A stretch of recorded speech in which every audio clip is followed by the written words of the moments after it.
अस्सलाम वालेकुम। सिंधी इन्फो सां गॾु आऊं आहियां अब्दुल क़यूम। दोस्तो, जुलाई महीनो लॻी वियो आहे। ही महीनो साल जो दिलचस्प महीनो आहे।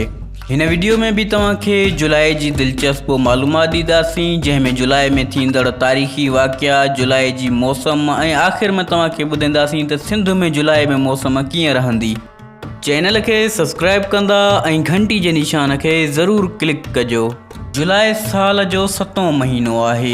ही महीनो 31 ॾींहं जो हुजे थो। जुलाई जो पुराणो नालो क्विंटलीस हुयो। हिन महीने में ॾींहं नंढा थियण शुरू थी वेंदा आहिनि। जुलाई में एशिया खंड में तमामु घणी गर्मी थींदी आहे, जॾहिं त ॾखिण कुतुब में ही महीनो तमामु थधो थींदो आहे, जंहिंमें आइसलैंड, न्यूज़ीलैंड, ऑस्ट्रेलिया, अर्जेंटीना ऐं अलास्का वग़ैरह अची वेंदा आहिनि। बरसातनि जो महीनो सावण बि जुलाई में शुरू थिए थो, जेको 16 जुलाई खां 15 अगस्त ताईं हले थो। हिन महीने में दरियाह में चाढ़ ईंदो आहे ऐं थर ऐं बर में वसकारो थींदो आहे। वसकारे खे थर रेगिस्तान जा माण्हू ज़िंदगी जी अलामत समुझंदा आहिनि। थरी माण्हू सावण महीने जो बेचैनी सां इंतज़ारु कंदा आहिनि। हिन महीने में घणा सियाह थर घुमण वेंदा आहिनि। जुलाई महीने में गुलनि ते तव्हांखे ख़ूबसूरत पोपट नज़र ईंदा ऐं पखी आखेरा ठाहिणु छॾे वेंदा आहिनि। उन्हनि जा बच्चा वॾा थी वेंदा आहिनि। जुलाई महीने जा वाक़िया ऐं तारीख़ूं।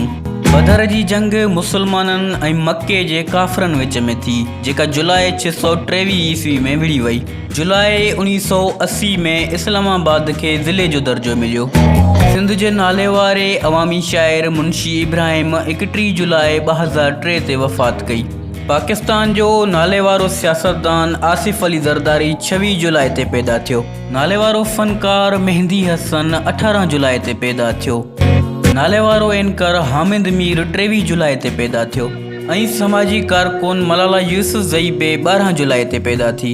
जुलाई में सिंध जी मौसम कीअं रहंदी? जीअं त ही महीनो मूनसून सावण जो महीनो आहे, बारिशनि जी तवक़ो करे सघिजे थी। महकमा मौसमियात मुताबिक़ हिन साल सावण में वधीक बारिशूं थींदियूं।